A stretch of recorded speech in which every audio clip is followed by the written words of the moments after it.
નમસ્કાર, હું જય થળેશ્વર. હરે કૃષ્ણ. હું આજે હરે કૃષ્ણ ભાડજ મંદિરે ફેમિલી સાથે આવ્યો છું અને ખૂબ જ મજા કરી. અમે સવારથી અલગ અલગ એક્ટિવિટીઝમાં અમે ભગવાનનો અનુભવ કર્યો છે.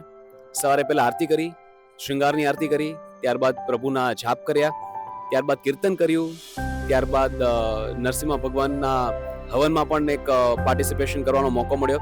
ત્યારબાદ ફરી પાછા જાપ કર્યા.